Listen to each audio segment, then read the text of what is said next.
Let's have a look. What else have we got? More swastikas, Jews, Milo's hair triggers me. Talk about Hillary Clinton. Oh, we should talk about Hillary Clinton. I'd love to talk about Hillary Clinton. I will wait for Sargon to come back and we will definitely talk about Hillary Clinton. Yes, there's lots of oy veys, shut it down and burn, burn, burn. Love. Okay, good. Show me the shekels. I've got lots of shekels, but they're not here. I've only got books here. Okay, all right. I'm going to wait for Sargon to come back. Then we should definitely talk about Hillary Clinton, who's. It's extraordinary that the American public would be considering putting her back in the White House. I find it absolutely amazing that they would want this family of crooks back in the White House. But well, I'll wait to see what Sargon thinks about that one. You can send questions while we're waiting. Why don't you put some questions in the comment box, and I shall try to answer them. Milo, would you say that being an altar boy made you gay? No, but I will say this. If it hadn't been for Father Michael, I wouldn't give nearly such good head now. And, you know, sort of doubled my earning potential in my 20s. I'm kidding. But there's a serious point here. I do find it weird when people bang on endlessly about the horrors of, for example, the sort of student-professor relationships, which is wrapped up in the sort of social justice warrior politics we've been talking about. And there's some good stuff on this. I will put it in on my Twitter. It never did me any harm, sort of having relationships with older men in positions of authority. In fact, it was enormously exciting. And most of the time, I was the. Sorry, you've been gone. I took over. We're now talking about fucking priests. Okay. You know, you can't leave. Tell me how exciting it was. This will teach you to leave children unattended. We're now talking about fucking priests. No, I mean, I had sex with my English teacher. You know, and frankly, like, this is why I went on Newsnight the other day and I said I don't think that teachers should come out to their students. Partly because, for the teacher's sake, because I know in that relationship I was definitely the sexual predator. I was definitely the one pursuing him. So no, it didn't do me any harm. You know, people sort of allow the trauma to ruin their whole lives, and you know, who cares? But no, being an altar boy did not turn me gay, although, as I say, Father Michael did show me a few things. Well, you're back now, so I think we should talk about Hillary Clinton. Wow. Yes. Okay. Yeah. No, that's a very good topic. Yeah. Americans, please don't vote for her. Please do not vote for her. I'm so glad you agree with me on this. Well, it's a family of crooks, isn't it? I mean, it's a family of criminals. I mean, there was Whitewater, where she drafted a document that defrauded the federal government out of millions of dollars. I don't know. You have liability insurance for this YouTube channel, right? You know, no. This is all in Ann Coulter's book, so blame Ann Coulter. You know, for example, what was I going to say? Yes, I mean, the White House, you know, where Bill Clinton basically sold the Lincoln bedroom. And the astonishing thing, I mean, you say about Republicans are all tied up with big oil and all the rest of it, and to some degree that may be true. What's remarkable about Democrats, and particularly remarkable about the Clintons, is how trivial and pathetic their frauds are. And it just makes you feel sorry for them. They're like petty crooks from Arkansas, you know? At least Republicans, when they get into government, they do proper big corrupt shit, like invade places. You know, they have wars and armies at their disposal. Democrats get into government and sort of sell access to the White House for $100,000 a time. So if you're a big Democratic donor, you can sleep in the Lincoln bedroom. I mean, how pathetic. You're the leader of the free world, you know, commander-in-chief of the United States of America, you know, and yet you keep getting caught out in these petty, sleazy, pointless scandals, you know, getting sucked off in the Oval Office, you know, letting someone sleep in the Lincoln bedroom because they donated to the Democratic Party, defrauding the federal government, not even for proper money, for about £2 or £3 million altogether, this document that Hillary drafted. I mean, these are like, for the President of the United States, these are, you know, disgraceful, humiliating, demeaning crimes to be involved in. I mean, you know, at least Republicans do proper stuff. Honestly, that is exactly how I feel about our politicians. You know, the expensive It's like, oh, it's like, is that it? Is that all Yeah, you claim exactly. for? Is that all you claim for? We're getting upset frauded with us people because they 15 claim for grand. like 15 grand. Who cares? Yeah, exactly. Oh my God, we just gave hundreds of billions to the banks. You know? It's like, you bought a duck house, okay, and where's the scandal here exactly? Because Yeah, exactly. I just don't care. It's so fucking petty. Jesus. I mean, Christ. we should just pay them 200 grand, do away with expenses, and let them do whatever the hell they want. But this sort of like manufactured scandal, and this is why people lose faith in politics. I kind of believe that if you want to get away with really bad behavior, you've got to go all in. Like it's, you've got to drag loads of other people in with you. Go big or go home. Invade Iraq.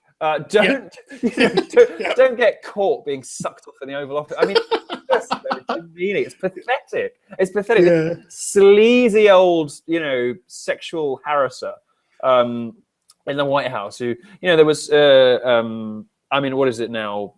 5-6 women on the record who say that he put his hand on, grabbed their hands and put their hand on his cock and all the rest of it. Yeah. And, all that kind of stuff is just so demeaning to the office of the president. And there's a good book, actually. Many of you will hate her politics, and I love Ann Coulter.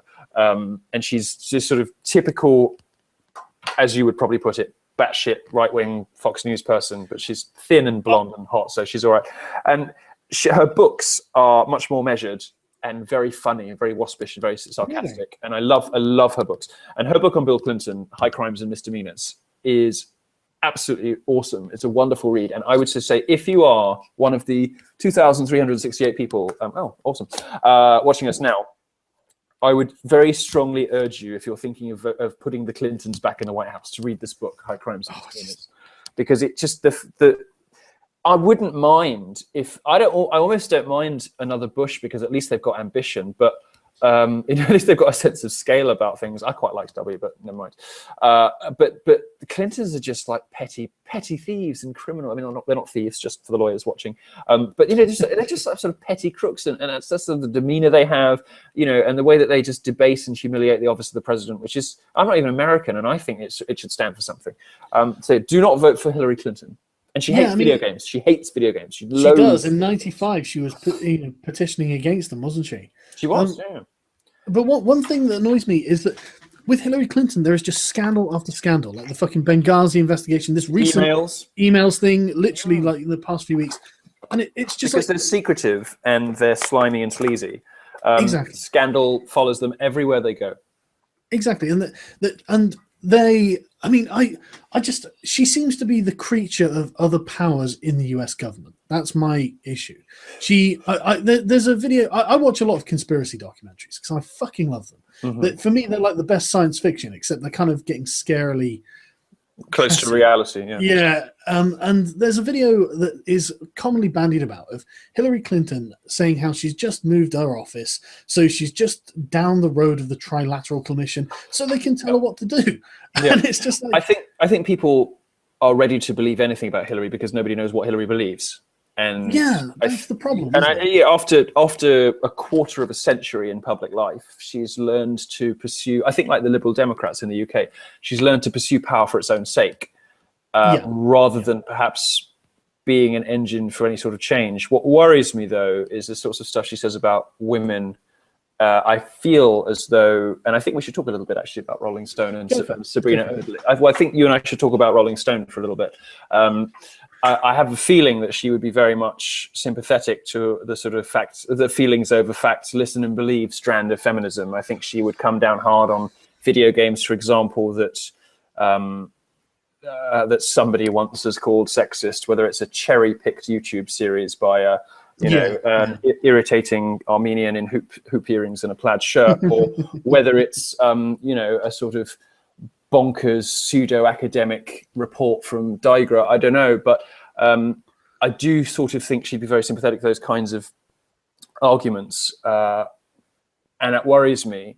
And I think it's more, no offense, but more important than video games, really, because if we look at what happened, a lot of things are more important than video games. Yes, they are, actually. I've never spoken to a Gamergate person who's got genuinely offended when I've said that. It is a hobby, after all. It's just a hobby that's important to a lot of people, and it's an art form that commands huge economic power. PwC said 87 billion last year. It's bigger than Hollywood. It's an enormously economically powerful engine, and there may indeed be ways in which video games do affect people. I don't believe that video games, and the science suggests that I'm right, video games can make people violent or sexist, but you can't deny they must shape something. We don't know what, but as Andrew Breitbart used to say, politics is downstream from culture, and if video games are the new culture, then I think we want to have a healthy debate around it, and we want that culture to be free and open and ready to experiment. But the point I was going to make earlier is that I can sort of see her buying into the listen and believe school of feminism. I can sort of see her being a problem in the White House in that regard. Obama hasn't really done anything for anyone, really, least of all for black people. But I sort of think that Hillary might go on a bit of a female crusade. And I think it would be damaging, not because I don't believe in the equality of women, because of course I do, any sensible person does, but because I think that brand of feminism, which is on the ascendant in the American media and in the American academic establishment, is dangerous. It's wrong, and it is ultimately at its heart misandrist. And the fact that the Rolling Stone thing was allowed to happen at all, that this woman Sabrina has been UVA getting away with it. Unbelievable. This journalist has been getting away with this stuff for years. She did it before. There's, I think, I forget the site, but I'll tweet it later. She's done this before about other people. I'm not surprised in any way by that, because all of these people, all of them, are fucking reprehensible. I just want to make it right. I spent a lot of time listening to podcasts with like Leigh Alexander, fucking, all of these people. Right? And this is why I have such a distaste for these people, because I mean, like Bob Chipman, fucking, I literally went through so many of his videos, and in one of his videos, he's like, yeah, well, I used to be some guy on Xbox Live calling people all manner of names, and I'm thinking, well, I didn't, Bob. And I know that a lot of people didn't. And Leigh Alexander was like, yeah, I used to be the sort of person who'd sign up for a Twitter account and send people threats and stuff. And I'm thinking, well, I fucking didn't. But this is a redemptive. This helps also to explain why they're like they are now. It's a redemptive personal journey for them. It's a way for them to cleanse themselves. And this is the social signaling thing I was talking about earlier. Coming out as a critic of Gamergate is a way to cleanse yourself in the public imagination. And interesting.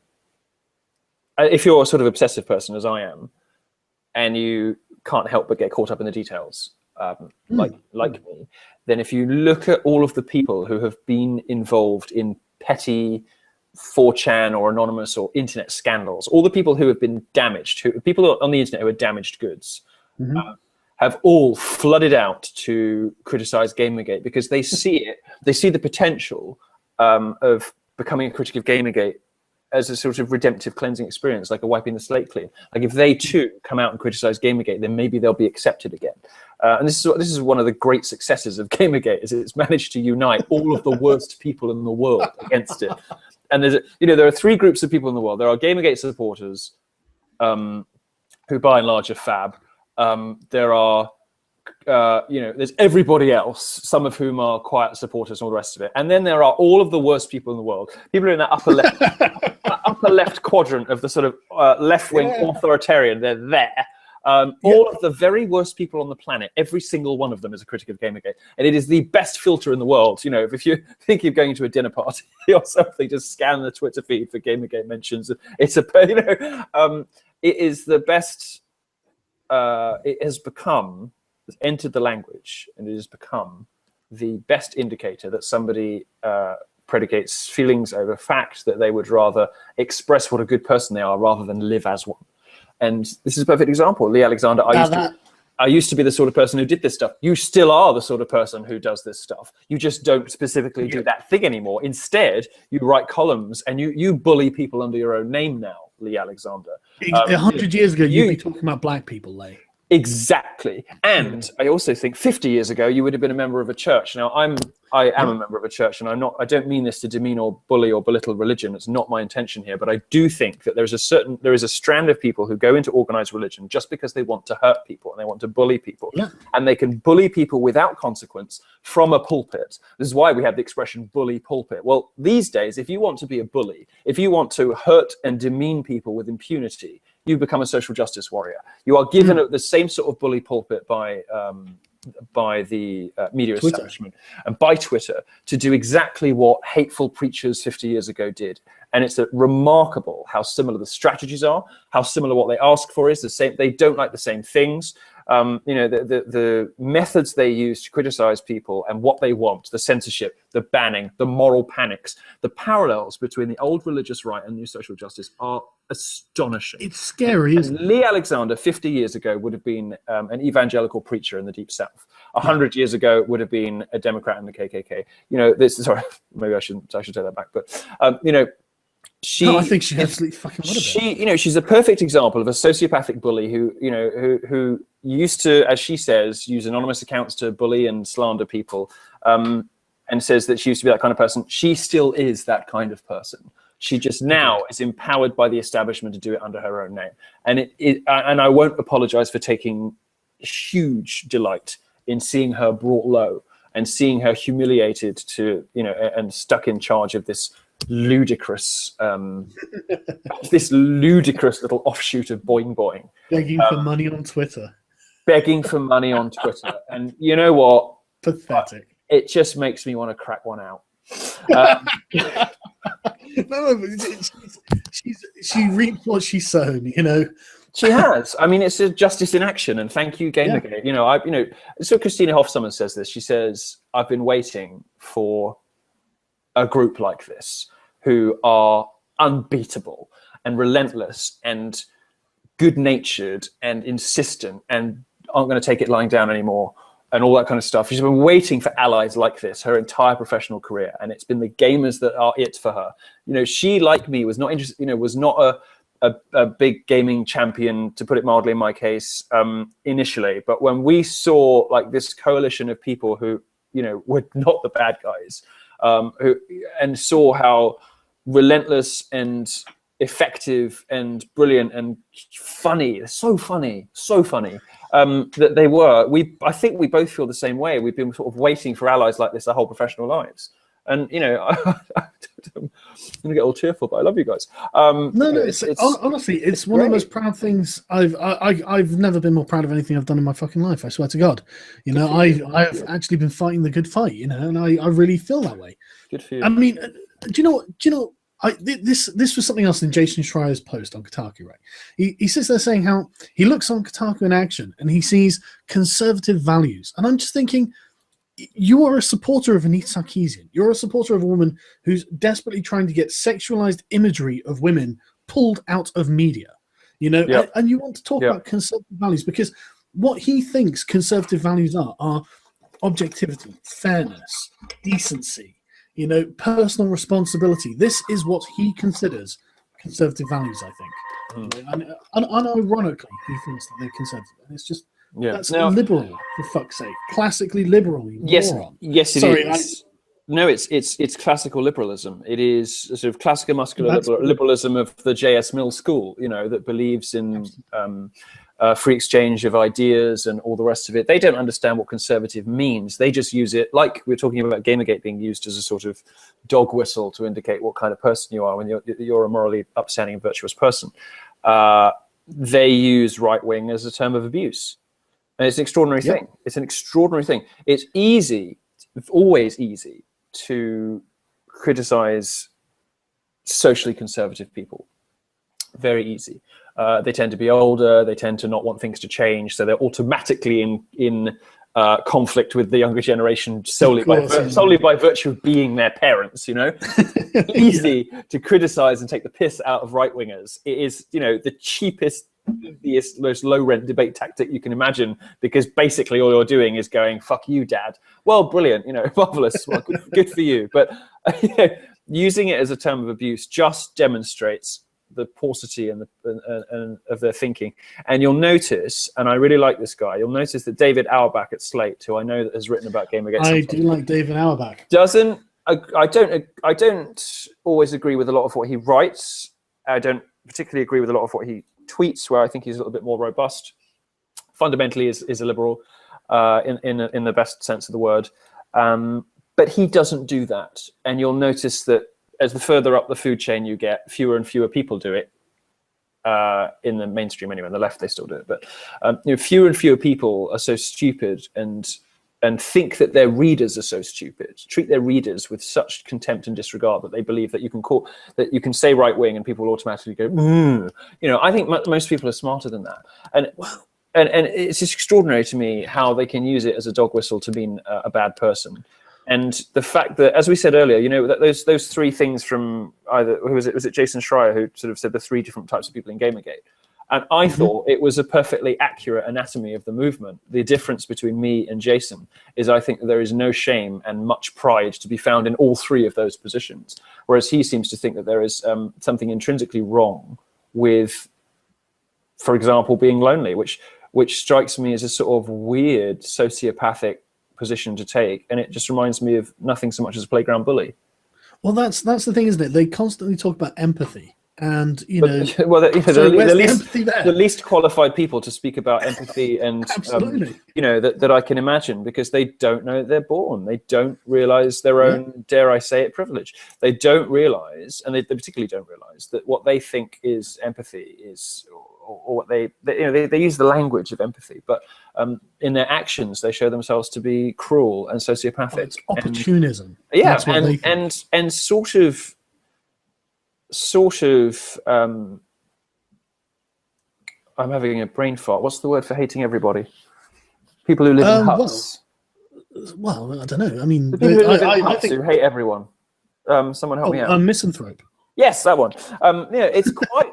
Sorry. That's all right. It's Saturday. Leave me alone. No, it's intensely misanthropic, and I think it's, you know, they exist in a tiny world of fellow sociopaths who don't have much contact with real ordinary people.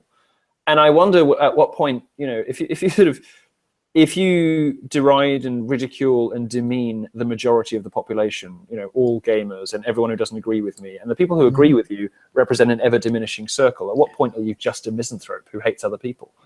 Well, that was actually something I was going to bring up. Is one of the great things about Sad Puppies is that the social justice warriors, I think, if you were to look at this like, I don't know, a tactical map or something, you would see them becoming enrounded by enemies because they just keep pissing people off wherever they go. They are just so unpleasant. And so many other people, because of social media, can now talk to each other and say, hey, you're having a problem with these people. That's interesting. We're having a problem with these people. And I think eventually they will find themselves so isolated that I think that the dream of being openly social justice might actually happen. You know? Well, yeah. So we were talking about this earlier, in case that you didn't pick that up, viewers. I long for the world in which social justice warrior is as loathed a term in the mainstream as Gamergate is to the liberal establishment. So people have to sort of proudly come out and say they're openly SJW. You know, it's sort of like being openly gay. The tabloids use openly gay to mean, you know, sort of like, well, he's gay, but he doesn't mind admitting it, as if there's something sort of intrinsically, whatever. I long for the day in which people start declaring themselves openly SJW, because it will show that they've been so marginalized that it's an extra layer of victimhood for them. We're giving them what they want, you know? We're giving them what they want. They're going to consider themselves ever more beaten up and victimized. I want it to be like being openly BNP. You know, being honestly, because that's you could either openly racist, or at the other end of the scale, you're openly SJW, which is openly racist. Which is the political donut, isn't it? It absolutely is. They are the most racist motherfucking people I have ever seen in my life. I can't imagine judging people purely based on their skin color and sex. And it's remarkable too, and the hypocrisy too of it. You know, you see this sort of lecturing, busybodying, hectoring nonsense from like Polygon, you know, about sort of diversity and all the rest of it. I went to their masthead and I looked at their masthead, and, you know, out of whatever 16, 20 people, there are 2 ethnic minorities and 4 women. You know, it's like, you know, get your own house in order before you presume to lecture others, most of whom are in a far better position than you.